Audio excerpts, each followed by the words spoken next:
बिस्मिल्लाहिर्रहमानिर्रहीम। Factorize each of the following expressions completely. हमें factorize करने हैं। फैक्टराइज करने के लिए हमें मिडिल टर्म ब्रेक करनी पड़ेगी। तो ये क्वेश्चन है हमारे पास। फैक्टराइजेशन हमें करनी है। Factorization by using the middle term करेंगे हम। अब मिडिल टर्म करने के लिए आपको क्या करना पड़ता है, यहाँ पे जो एक सेंट्रल टर्म होती है और दो साइड पे टर्म्स गिवन होती हैं। जो सेंट्रल टर्म के अलावा जो दो टर्म्स हैं जो साइड्स पे आपको गिवन होती हैं, इनके दोनों कोफिशिएंट को आपने मल्टीप्लाई करना है। यहाँ पे ए स्क्वायर और बी स्क्वायर गिवन है, तो ए का कोफिशिएंट 1 और ए स्क्वायर का कोफिशिएंट 1 और बी स्क्वायर का कोफिशिएंट -4। तो -4 1 से मल्टीप्लाई होगा तो ये आ जाएगा -4। ये मैंने साइड पे लिख लिया -4। अब आपको -4 के दो फैक्टर बनाने हैं। दो ऐसे नंबर्स आपने निकालने हैं कि उन दोनों नंबर्स को अगर मैं मल्टीप्लाई करूं तो -4 आ जाए, और उन्हीं दोनों नंबर्स को या तो प्लस या माइनस कोई भी उनके ऊपर ऑपरेशन अप्लाई करूं तो सेंट्रल टर्म का कोफिशिएंट आ जाए। सेंट्रल टर्म का कोफिशिएंट आ रहा है हमारे पास 3। तो पहले इनके साइंस भी लगाने पड़ेंगे, साइंस में बाद में लगाऊंगा। पहले मैं दो नंबर ऐसे निकालता हूँ। तो स्टार्ट करते हैं सबसे पहले 2 से। 2 4 आता है हमारे पास 2 to the 4। तो 2 to the 4, लेकिन 2 to the 4 से 3 नहीं बनेगा, क्योंकि 2 + 2 दोनों को ऐड करेंगे या तो 4 हो जाएगा और दोनों को सब्ट्रैक्ट करेंगे तो या तो 0 हो जाएगा। तो 2 से तो नहीं बन सकता। 3 के टेबल में 4 आता नहीं है। फिर 4 से 4 लेते हैं, तो 4 1 दा 4, और 4 और 1 को सब्ट्रैक्ट करने से 3 बन जाएगा। तो 4 1 से 3 आ जाएगा। लेकिन अब साइंस लगाने हैं हमने। अब साइन आपने किस तरह लगाने हैं, आपने जो नीचे मिडिल टर्म का कोफिशिएंट हमने लिखा था उसका साइन देखना है कौन सा है। अगर इसका साइन जो भी होगा वो दोनों टर्म्स में से जो बड़ी टर्म है उसके साथ साइन जाएगा। यहाँ पे 3 पॉजिटिव है, जिसका मतलब है जो बड़ी टर्म है 4 उसके साथ पॉजिटिव जाएगा। अब 1 के साथ या तो पॉजिटिव आएगा या नेगेटिव आएगा। अगर तो मैं पॉजिटिव लगाता हूँ तो +4 +1 5 हो जाएगा, जबकि रिजल्ट मुझे 3 चाहिए। तो इसका मतलब है पॉजिटिव नहीं लग सकता, यहाँ पे आएगा नेगेटिव। +4 -1, इसका मतलब है फैक्टर है +4 -1, और यही साइन ऊपर वाले भी आ जाएंगे। यानी +4 -1 मल्टीप्लाई होगा तो +- -4 1 4, यानी फैक्टर्स आर +4 एंड -1। तो अब पहली टर्म एज इट इज़ आ जाएगी। ये जो फैक्टर हैं ये मिडिल टर्म की जगह पे आएंगे, और जो मिडिल टर्म के वेरिएबल हैं वो इनके साथ आ जाएंगे, इन टर्म्स के साथ। यानी -4 और -1 के साथ जो वेरिएबल आएंगे वो सेंट्रल टर्म का वेरिएबल है, विच इज़ AB। यानी ये आ जाएगा 4AB, और -1 लिखा नहीं जाता तो -AB -4B²। अब शुरू की दो टर्म्स में आपस में कॉमन और एंड की दो टर्म्स में आपस में कॉमन ले लेते हैं। कॉमन मीन्स डैट इन दोनों टर्म में क्या चीज़ सेम आ रही है। तो यहाँ पे दोनों में a सेम आ रहा है। यहाँ पे A² मीन्स डैट 2 a हैं और यहाँ पे एक ही a है, तो एक a कॉमन आ रहा है। तो इन दोनों टर्म में से मैं एक a कॉमन लेता हूँ। ये A² है यानी 2 a हैं, इसमें से एक a कॉमन चला गया, एक a बच गया। ये 4AB में से a कॉमन चला गया, बाकी रह गया 4B। यहाँ पे हमारे पास एक तो दोनों टर्म में माइनस कॉमन आ रहा है, दूसरा यहाँ भी b आ रहा है, यहाँ B² 2b आ रहे हैं, तो एक b कॉमन ले लेता हूँ।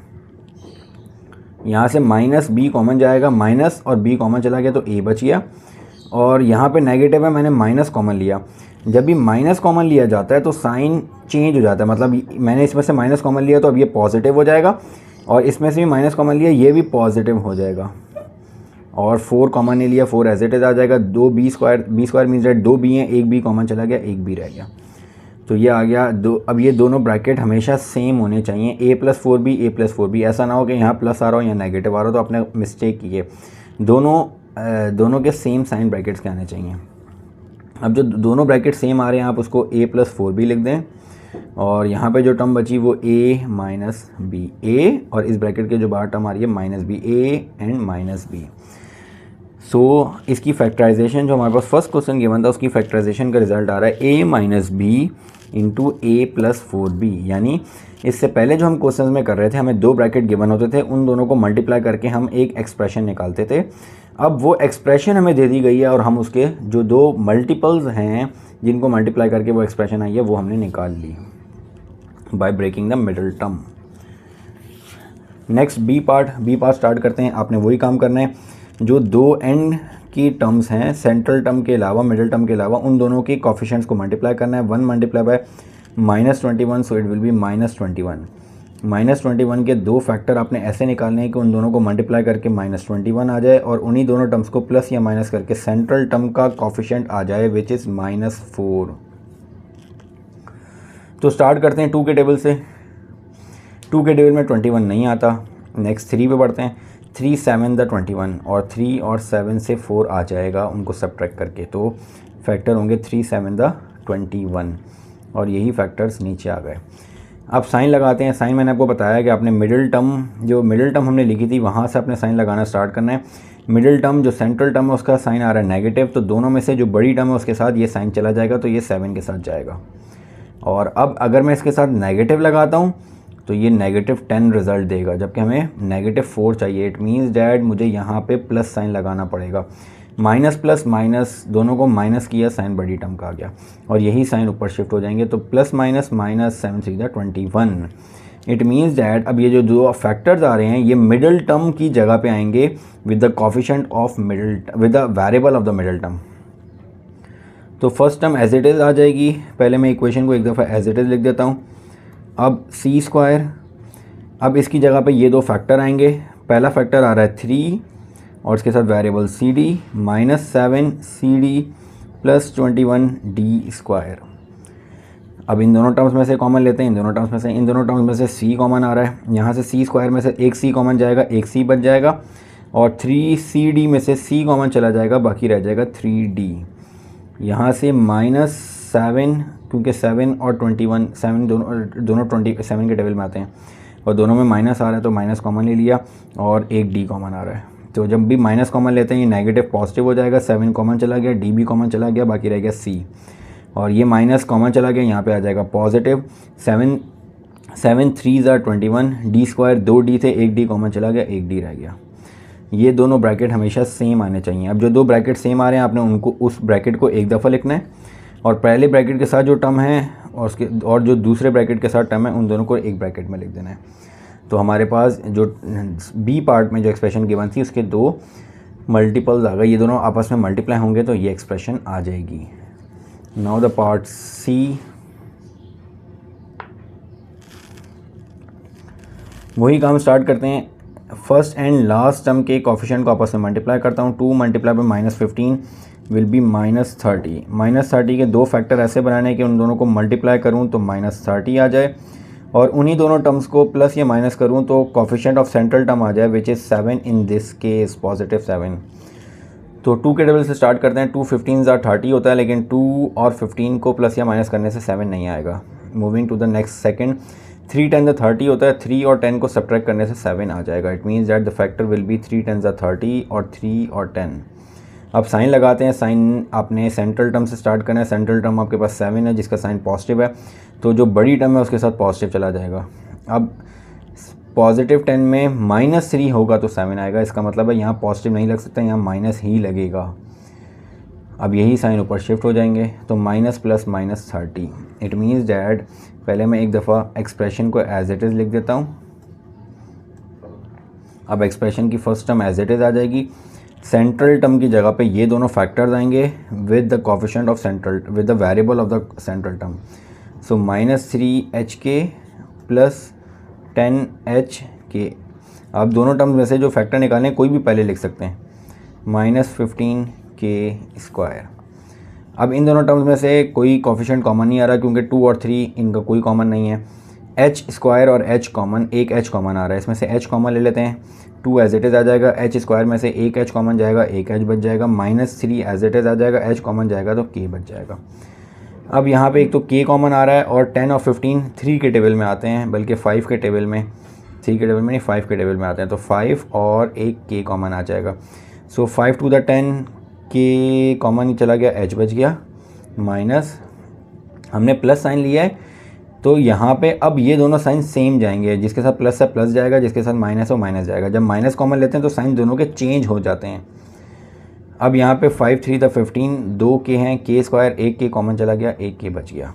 अब दोनों ब्रैकेट सेम आ रहे हैं। अब एक दफ़ा हम इन दोनों ब्रैकेट को लिख देते हैं, दोनों ब्रैकेट सेम वालों को एक दफ़ा, फिर दूसरे ब्रैकेट में जो पहले ब्रैकेट के साथ वेरिएबल है वो, और फिर जो दूसरे के साथ ब्रैकेट के साथ आ रहा है वो। So this will be the answer of part C. Now part D.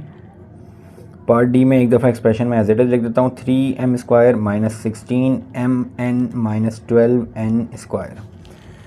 First और लास्ट टर्म के कोफिशिएंट को आपने मल्टीप्लाई करना है। 3 multiply by minus 12 will be plus minus minus 3 to the 6 3 1 the 3। अब आपने इस टर्म के माइनस 36 के दो फैक्टर बनाने हैं कि उन दोनों को अगर मैं मल्टीप्लाई करूं तो माइनस 36 आ जाए, और इन्हीं दोनों टर्म्स को प्लस या माइनस करूं तो सेंट्रल टर्म आ जाए विच इज़ माइनस 16। तो अब स्टार्ट करते हैं। 36 2 के टेबल से चेक करते हैं।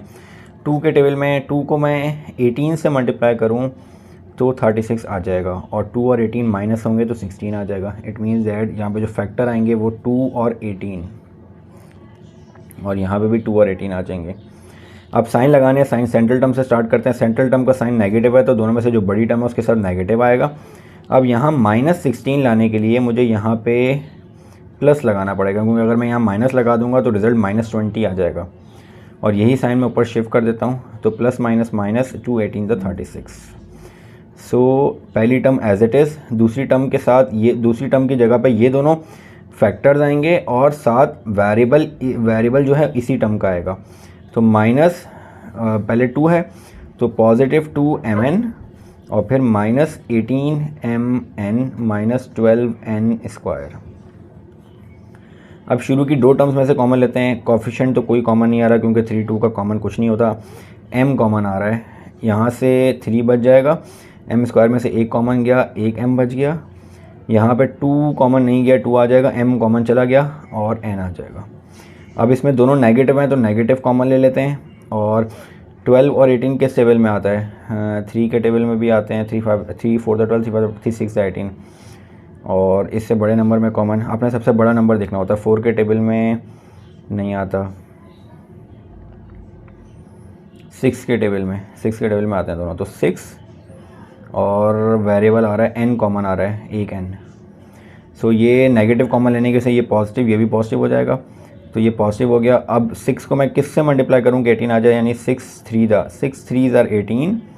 यहाँ से n कॉमन चला गया और m बच जाएगा, और यहाँ पे पॉजिटिव 6 1 6 6 2 12, और 1 n कॉमन चला गया, 1 n बच गया।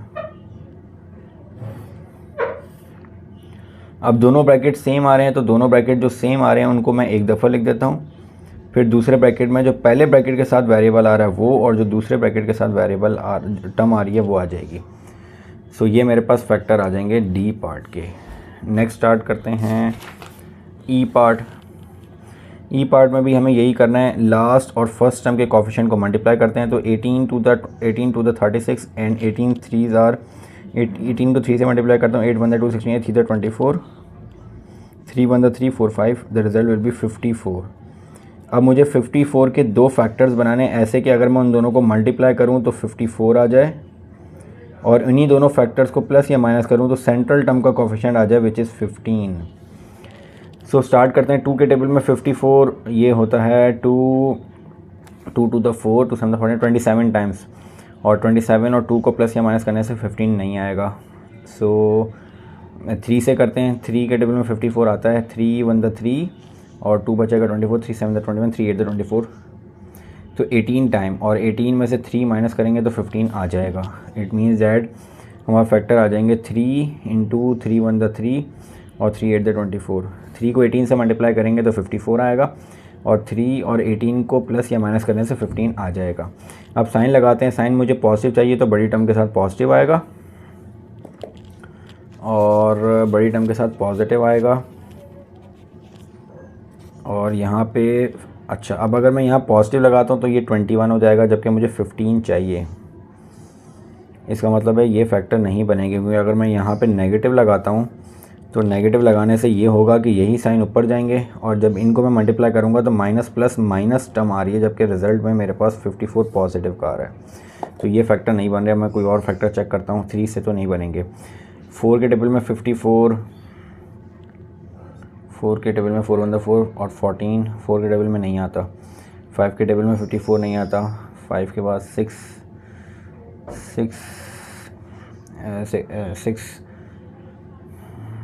9 द 54, 6 के टेबल में 6 9 द 54 होता है, और 6 और 9 को प्लस करेंगे तो 54 आ जाएगा। इट मीन्स दैट ये फैक्टर वैसे तो सही है लेकिन साइंस के साथ सही रिजल्ट नहीं दे रहे। तो 6 और 9, 6 9 द 54, और 6 और 9 को प्लस करूँगा तो 15 आ जाएगा। अब 15 के साथ पॉजिटिव है तो 9 के साथ पॉजिटिव, बड़ी टर्म के साथ पॉजिटिव। अब रिज़ल्ट 15 लाने के लिए 6 के साथ भी पॉजिटिव ही आएगा। तो फैक्टर आ जाएंगे +6 और +9। तो पहले मैं एक्सप्रेशन को एक दफ़ा एज इट इज़ सेम लिख देता हूँ। अब first term as it is आ जाएगी और सेकंड टर्म की जगह पे ये दो फैक्टर आएंगे with the variable of the middle term. तो ये आ जाएगा, पहला फैक्टर आ रहा है 6 PQ plus 9 PQ plus 18 Q²। अब शुरू की दो टर्म्स में से कॉमन लेते हैं। इसमें से वेरिएबल आ जाएगा P और कोफिशिएंट 3P कॉमन आ जाएगा। यहाँ से 3 कॉमन चला गया, P², 2P में से 1P कॉमन चला गया, 1P बच गए, और 3 2 द 6, 1P कॉमन बाकी रह गया Q। यहाँ से 9Q कॉमन, तो 9Q कॉमन गया, बाकी रह गया P, 9 1 9 2 द 18Q। दोनों ब्रैकेट सेम आ रहे हैं। पहले एक दफ़ा इस दोनों ब्रैकेट जो सेम आ रहे हैं उनको लिख देता हूँ, और फिर 3P plus 9Q as it is आ जाएगा। Last part of this question, 2r² t minus 9rs t plus 10s² t। अब यहाँ पे फर्स्ट और लास्ट टर्म का जो कोफिशिएंट है वो हमारे पास 2 और 10 आ रहा है। तो 2 10 द 20। अब 20 के मुझे फैक्टर बनाने हैं 2, और कि 2 ऐसे नंबर के उनको मल्टीप्लाई करें कि 20 आ जाए, और प्लस या माइनस करें तो सेंट्रल टर्म का कोफिशिएंट आ जाए विच इज़ -9। सो 2 के टेबल से स्टार्ट करें तो 2 10 द 20 होता है, लेकिन 2 और 10 से 9 नहीं आएगा प्लस या माइनस करने से। या तो 8 आएगा या तो 12 आएगा। 2 से तो नहीं हो सकता। 3 के टेबल में 20 आता नहीं है। 4 5 द 20, और 4 और 5 से 9 आ जाएगा। सो 4 5 द 20 और फैक्टर आ जाएंगे 4 5। अब सेंट्रल टर्म आपके मिडिल टर्म -9 है, इसके साथ नेगेटिव है, तो बड़ी टर्म के साथ नेगेटिव आएगा, और -5 के साथ 4 के साथ फिर मुझे नेगेटिव लगाना पड़ेगा ताकि 9 रिजल्ट आ जाए। माइनस माइनस प्लस, और साइन बड़ी टर्म का आ जाएगा सेम, माइनस माइनस इधर आ जाएगा, माइनस माइनस प्लस, 5 4 द 20। सो पहली टर्म मैं एज इट इज़ लिख देता हूँ। अब सेकंड टर्म की जगह पे ये फैक्टर्स आ जाएंगे with coefficient of this, with variable of this. तो पहला फैक्टर है -4rs t -5rs t plus 10s² t। अब इन दोनों टर्म्स में से कॉमन लेते हैं। एक तो 2 कॉमन आ रहा है, दूसरा r² और r, एक r कॉमन आ रहा है, s कॉमन नहीं आ रहा, और t भी कॉमन आ रहा है। तो 2 कॉमन चला गया, r² में से एक r कॉमन चला गया, एक r बच गया, t भी कॉमन चला गया, बाकी 4 आ रहा है, 2 2 द 4, r कॉमन, बाकी रह गया s, और t भी कॉमन चला गया। यहाँ से -5 कॉमन ले लेता हूँ, r दोनों में कॉमन नहीं आ रहा, s कॉमन आ रहा है, और t कॉमन आ रहा है।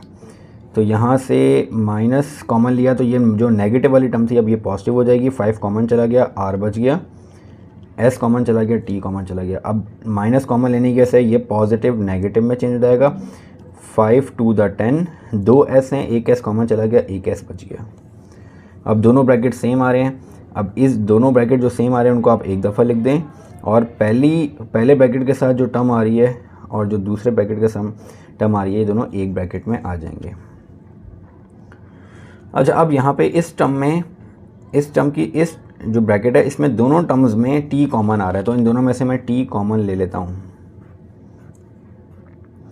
इन दोनों टर्म्स में से t कॉमन लूँगा तो बाकी रह जाएगा 2r माइनस 5s। अब t को बाहर लिख देते हैं, tr minus 2s and 2r minus 5s। So this is the answer of f part. तो यहाँ पे हमारे पास क्वेश्चन नंबर 11 के 6 पार्ट्स कंप्लीट हो गए, A B C D E F। इंशाल्लाह in the next video we will start the next question. अस्सलामु अलैकुम।